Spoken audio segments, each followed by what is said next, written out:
Hello friends. तो आज की कहानी उस वक्त की है जब इंसान अर्थ को छोड़कर जा चुके हैं और सी एनिमल्स की सर्वाइवल पर भी सवाल खड़ा हो गया है। तो क्या वो खुद को इस मुसीबत से बचा पाएंगे? तो चलिए देखते हैं इस अमेजिंग स्टोरी में। तो मूवी की शुरू में हम देखते हैं कि अर्थ पर एक भयानक इकोलॉजिकल चेंज हुआ है जिससे सारे कॉन्टिनेंट्स पानी में डूब गए हैं और इनका जिम्मेदार है इंसान, जो इस प्लेनेट को छोड़कर किसी और प्लेनेट पर जा बसा है। सी एनिमल्स की जान भी इस वजह से खतरे में आ गई थी, लेकिन क्रैकन नाम के स्क्विड ने उनमें से काफी एनिमल्स को बचा लिया और वो सब गहरे समुद्र में बनी एक गुफा में रहने लगे, जो बाहर की दुनिया से कहीं ज्यादा सेफ थी। यही हम क्रैकन के ग्रैंडसन डीप को देखते हैं, जो इस केव की लाइफ से बोर हो चुका है और यहाँ से निकलकर बाहर की दुनिया को देखना चाहता है। क्रैकन उन्हें बहुत समझाता है कि बाहर की दुनिया बहुत ही खतरनाक है, जहाँ उनके जैसे एनिमल सरवाइव नहीं कर सकते और इसीलिए वो कभी किसी को बाहर नहीं जाने देता। यही हम डीप के दोस्तों से मिलते हैं, ईवो नाम का एंगलर फिश और एलिस नाम की श्रिम्प, जिन्हें ना चाहते हुए भी डीप की शैतानियों में उसका साथ देना पड़ता है। डीप क्रैकन के प्रोटेक्टिव नेचर से बहुत परेशान है और उसे लगता है कि बूढ़ा होने के कारण वो कुछ ज्यादा ही डरने लगे हैं। लेकिन क्रैकन तो बस इतना चाहता है कि डीप आगे चलकर एक अच्छा लीडर बन सके, जो उसके बाद इस कॉलोनी का ध्यान रख पाए। वो डीप के इकट्ठा किए हुए इंसानों के सामान को भी बाहर फेंक देता है और कहता है कि यहाँ हम सब एक टीम की तरह रहते हैं और तुम्हें भी काम में उनका हाथ बटाना चाहिए। फिर एक ब्लॉब फिश उसे केव के फिल्टर साफ करने को कहती है और डीप अपने साथ अपने दोस्तों को भी ले जाता है। वहाँ वो नजर बचाकर केव से बाहर आ जाते हैं और डीप देखता है कि वहाँ इंसानों का काफी सामान बिखरा हुआ है। इसी तरह मस्ती करते हुए उसकी नजर एक मिसाइल पर पड़ती है और वो अनजाने में उसे एक्टिवेट कर देता है। पहले तो वो उसे बहुत एंजॉय करते हैं, लेकिन देखते हैं कि इसकी स्पीड तो कंट्रोल से बाहर हो रही है और उनके कूदते ही मिसाइल सी फ्लोर पर जाकर ब्लास्ट हो जाती है। इससे उनकी केव ढहने लगती है और सी फ्लोर से लावा निकलकर केव में भरने लगता है। काफी सारे सी एनिमल्स मारे जाते हैं और क्रैकन बचे हुए एनिमल्स से बाहर भागने को कहता है, लेकिन तभी एक बड़ी सी चट्टान टूटकर उस रास्ते को बंद कर देती है और क्रैकन और वो एनिमल्स केव में ही ट्रैप हो जाते हैं। क्रैकन उस चट्टान को हटाने की बहुत कोशिश करता है, लेकिन वेट ज्यादा होने के कारण वो लोग उसे नहीं हटा पाते और जल्दी ही हार मान जाते हैं। डीप अपने दादाजी से सॉरी बोलता है कि ये सब मेरी ही गलती है और मुझे आपकी वार्निंग को इग्नोर नहीं करना चाहिए था। तब क्रैकन उसे बचने का एक रास्ता बताता है कि तुम्हें मेरे दोस्त नेथन को ढूंढना होगा, जो असल में एक जाइंट व्हेल है और वो ये चट्टान पलक झपकते ही हटा देगा। लेकिन क्रैकन को उसके ठिकाने के बारे में कोई इन्फॉर्मेशन नहीं है और वो बस इतना जानता है कि लास्ट टाइम उसे इंसानों की बस्ती में देखा गया था। डीप ये काम करने के लिए तैयार हो जाता है और कहता है कि वो मदद लाए बिना वापस नहीं आएगा। क्रैकन आगे बढ़ने के लिए उन्हें कुछ लैंडमार्क्स देता है और वो तीनों अपनी जर्नी पर निकल पड़ते हैं। पहली बार इतना बड़ा समुद्र देखकर डीप को बहुत खुशी होती है और वो कहता है कि मैंने तो पहले ही कहा था कि यहाँ डरने जैसी कोई चीज नहीं है। आगे उन्हें कोरल रीफ की एक दीवार मिलती है और उसके फ्रेंड्स को लगता है कि उन्हें शायद इसके साइड से निकलना चाहिए, लेकिन डीप उनकी एक नहीं सुनता और जबरदस्ती उन्हें उसके अंदर ले आता है। वहाँ कुछ टनल से होते हुए वो बाहर निकलते हैं और देखते हैं कि सामने एक बहुत बड़ा शिप खड़ा हुआ है, ठीक वैसे ही जैसा कि क्रैकन ने बताया था।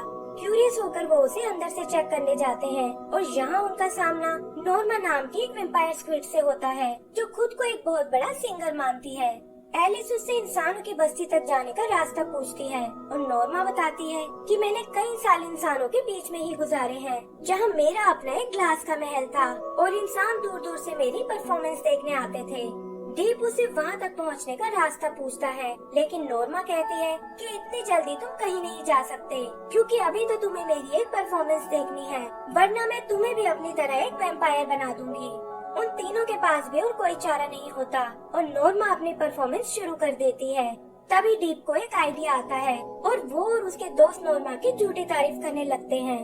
फिर बातों ही बातों में वो उससे इंसानों की बस्ती का रास्ता पूछते हैं और नॉर्मा भी अनजाने में उन्हें सब बता देती है कि वहाँ का रास्ता एक ब्रॉडवे स्ट्रीट से होकर निकलता है और फिर उन्हें एक ब्रिज क्रॉस करना होगा। डीप और उसके दोस्त ये जानकर वहाँ से भागने की कोशिश करते हैं और नॉर्मा को ये देखकर बहुत गुस्सा आता है। वो उन्हें पकड़ने उनके पीछे जाती है, लेकिन वो उसे चकमा देकर वहाँ से भाग निकलते हैं और नॉर्मा कहती है कि मुझे तुम्हारे जाने से कोई फर्क नहीं पड़ता, क्योंकि मेरे पास ऑडियंस की कोई कमी नहीं है। आगे वो तीनों एक गार्बेज डंप में आते हैं जहाँ मोरा नाम की इल डीप को पकड़ लेती है और कहती है कि मैं काफी टाइम से अपने खाने का वेट कर रही थी। डीप उसे वार्न करता है कि मेरे दोस्त मुझे बचाने आते ही होंगे और ये सुनकर मोरा एकदम से उदास हो जाती है। पता चलता है कि यहाँ उसका कोई दोस्त नहीं है और इसीलिए वो अपना सारा वक्त यूं ही अकेले ही बिताती है। एलिस और ईवो डीप को यहाँ से निकलने को बोलते हैं और उनके मना करने के बावजूद डीप मोरा को अपने प्लान के बारे में सब बता देता है। मोरा अपने बिहेवियर के लिए उनसे माफी मांगती है और कहती है कि मैं इस ट्रिप में तुम्हारी मदद कर सकती हूँ। एलिस और ईवो डीप को बहुत समझाते हैं लेकिन वो उनकी एक नहीं सुनता और कहता है कि मैं अपने डिसीजन को नहीं बदलने वाला। यही एक सीन में हम उनकी केव को देखते हैं जो टूटकर नीचे लावा में गिर रही है और क्रैकन को लगता है कि शायद डीप टाइम पर वापस नहीं आ पाएगा। उधर डीप और उसके दोस्त एक जगह आराम करने लगते हैं लेकिन पता चलता है कि मोरा गलती से उन तीनों को निगल गई है। बड़ी मुश्किलों से वो उन्हें वापस बाहर निकालती है और डीप अपने दोस्तों से कहता है कि ये शायद उसने गलती से किया था और हमें मोरा को एक और मौका देना चाहिए। ये कहकर वो अपनी जर्नी पर आगे निकल जाते हैं और जल्दी ही उन्हें वो ब्रिज नजर आता है जिसके बारे में नॉर्मा ने बताया था। वहाँ उन्हें ब्रॉडवे का साइन भी दिखाई देता है और वो समझ जाते हैं कि हम एकदम सही रास्ते पर हैं। फिर वो लोग उस ब्रिज को क्रॉस करने की सोचते हैं लेकिन देखते हैं कि कुछ क्रैब्स ने उन्हें घेर लिया है जिनका लीडर रिको नाम का एक येती क्रैब है। डीप उन्हें अपने मिशन के बारे में बताता है लेकिन रिको कहता है कि मेरे इलाके से कोई जिंदा वापस नहीं जा सकता और अगर तुम बचना चाहते हो तो तुम्हें हमें डांस के लिए चैलेंज करना होगा। ये सुनकर एलिस आगे आती है जिसे सिंगिंग और डांसिंग का बहुत शौक है और उसके और रिको के बीच एक मुकाबला शुरू हो जाता है। रिको उसके मूव्स देखकर बहुत इम्प्रेस होता है और ऐसा लगता है जैसे वो उसे पसंद करने लगा है।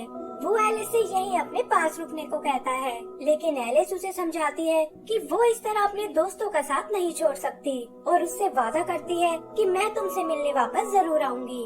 वहाँ से निकलकर वो न्यूयॉर्क सिटी में आते हैं जो पूरी की पूरी पानी में समाई हुई है और उन्हें लगता है कि नेथन भी इन्हीं में से किसी एक बड़ी बिल्डिंग में रहता होगा। वो ऐसी एक बिल्डिंग को चेक करने जाते हैं जहाँ उनका सामना बड़े बड़े इंसानी पुतलों से होता है और हमेशा की तरह डीप यहाँ भी उन सब के लिए मुसीबत खड़ी कर देता है। किसी तरह बचते हुए वो उस बिल्डिंग से बाहर आते हैं और आगे उन्हें एक सबवे स्टेशन नजर आता है। यहाँ उन्हें बंद पड़ी एक मेट्रो कार दिखाई देती है और डीप कहता है कि वो इसकी फोटो पहले देख चुका है और ये उन्हें तेजी से सिटी में कहीं भी ले जा सकती है। वो चारों उस मेट्रो में सवार हो जाते हैं और डीप के लीवर खींचते ही वो चलने लगती है। जल्द ही उसकी स्पीड बहुत फास्ट हो जाती है और उसके क्रैश होने से पहले ही वो चारों तैरकर वहाँ से बाहर निकल आते हैं। लेकिन वो ये नहीं जानते थे कि ये एक रेडिएशन जोन है और उसे इन्फेक्टेड ज़ॉम्बीज़ फिश उन पर अटैक कर देती हैं। वो चारों भागते हुए कंटेनर में आते हैं जिसके सामने एक नेट लगा हुआ है और डीप बड़ी चालाकी से उन ज़ॉम्बीज़ को उस नेट में कैद कर लेता है। उसके दोस्त उसे यहाँ से वापस चलने को कहते हैं क्योंकि वो कदम कदम पर उनकी जान खतरे में डाल रहा है लेकिन डीप कहता है कि मैं मदद लिए बिना वापस नहीं जाऊंगा और ये कहकर वो वहाँ रखे कुछ ड्रम्स को हटा देता है। इससे पानी का प्रेशर उन्हें सिटी से बाहर ले आता है और वो वहाँ एक अंडर वाटर सी स्ट्रॉम में फंस जाते हैं। पता चलता है कि ये उन्हें सिटी से बहुत दूर ले आया है और ये देखकर उन्हें डीप पर बहुत गुस्सा आता है कि उसे इस तरह अपनी मनमानी नहीं करनी चाहिए। वो उस पर लापरवाह होने का इल्जाम लगाते हैं कि वो आने वाले खतरों के बारे में बिल्कुल नहीं सोचता और ना ही अपनी टीम पर ट्रस्ट करता है और उसी की वजह से वो सिटी और नेथन से बहुत दूर आ गए हैं। डीप मोरा से उन्हें समझाने को बोलता है लेकिन वो भी उसके दोस्तों की ही साइड लेती है और कहती है कि तुम्हें बाकियों के साथ मिलकर फैसले लेने चाहिए। तभी वो ऊपर एक हैच को खुलते हुए देखते हैं जिसमें से 3 एनिमल्स निकलकर उन्हीं की ओर आ रहे हैं। एक पेंगुइन आगे आकर उनका वेलकम करता है और बताता है कि तुम इस वक्त R3 नाम के एक स्पेसशिप के पास हो जिसका कैप्टन मैं हूँ यानी डार्सी और ये लुइजी नाम का वोल्रस हमारा सिक्योरिटी हेड है और ये डॉल्फिन है हमारा चीफ साइंटिस्ट राल्फ। डीप और उसके दोस्त उन्हें देखकर कंफ्यूज हो जाते हैं और बताते हैं कि हम यहाँ नेथन नाम की एक वेल को ढूंढने आए हैं। ये सुनकर राल्फ एक्साइटेड हो जाता है लेकिन डार्सी उसे कुछ नहीं बोलने देता और कहता है कि वैसे तो हम ऐसे किसी वेल को नहीं जानते लेकिन इस स्पेसशिप में एक सोनार सिस्टम लगा हुआ है जिससे तुम अपने दोस्त को ढूंढ सकते हो। वो उन्हें अपने साथ अंदर आने को कहता है और ऐसा लगता है जैसे उसके इरादे बिल्कुल ठीक नहीं हैं। आगे वो राल्फ से उन्हें शिप का टूर देने को कहता है और वो चारों उसके पीछे कंट्रोल रूम में आ जाते हैं। वहाँ वो आर्क प्रोजेक्ट के एक वीडियो देखते हैं जिसमें एक साइंटिस्ट बताता है कि हमने रहने के लिए एक दूसरा प्लेनेट ढूंढ लिया है और सभी इंसान आर्पन नाम की शिप से वहाँ के लिए निकल चुके हैं। उसके पीछे ही हमारा आर्क 2 शिप है जो जमीन पर रहने वाले एनिमल्स को ट्रांसपोर्ट कर रहा है, और तीसरा और आखिरी शिप है आर्क 3 जिसे हमने सी एनिमल्स के लिए बनाया है। इन एनिमल्स को शिप पर लाने की जिम्मेदारी 3 क्रिएचर्स को दी गई है जिनका इंटेलिजेंस लेवल बाकी एनिमल्स से कहीं ज्यादा है, और ये सभी एनिमल्स को फ्रीज करके लाने वाले हैं ताकि वो इस लंबी जर्नी को पूरा कर सके। उधर लुइजी डार्सी से कहता है कि हमारा शिप तो वैसे ही ओवरलोड हो रहा है, तो फिर इन एनिमल्स को यहाँ लाने की क्या जरूरत है।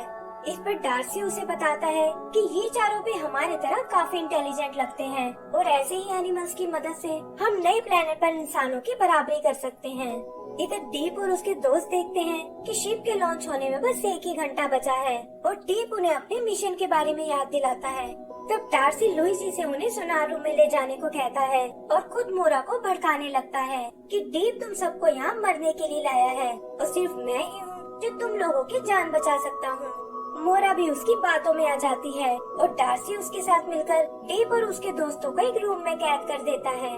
मोरा उन्हें समझाती है कि ये सब मैंने तुम्हारी जान बचाने के लिए किया है और नए प्लेनेट पर तुम मुझे थैंक्स बोलने वाले हो। रूम में उन तीनों का सामना नेथन से होता है जिसे खुद भी डार्सी ने बंदी बनाया हुआ है, और वो उसे बताते हैं कि क्रैकर ने हमें यहाँ तुम्हें ही ढूंढने भेजा था।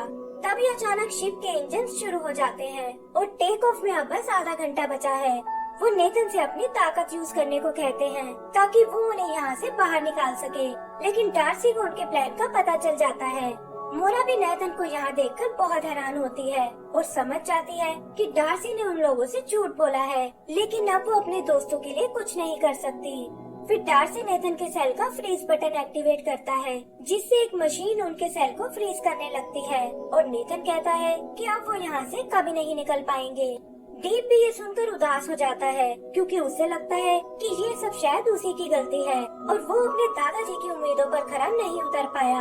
एलिस उसे खुद पर भरोसा रखने को कहती है और बताती है कि चाहे तुम कितने ही सेल्फिश क्यों ना हो, लेकिन कई बार तुम्हारे आइडियाज कमाल के होते हैं। इस पर डीप कहता है कि इस बार मैं अपना नहीं बल्कि अपनी टीम का आइडिया सुनना चाहता हूँ, और तभी वो उन्हें एक आइडिया देता है। वो लोग फ्रीज मशीन को डिसेबल करने की सोचते हैं, जहाँ एलिस अंदर जाकर कंट्रोल पैनल को खोलती है और ईवो उसके इलेक्ट्रिक सर्किट्स को जैम कर देता है क्योंकि एंगुलर फिश होने के कारण इलेक्ट्रिसिटी का उस पर कोई असर नहीं होता।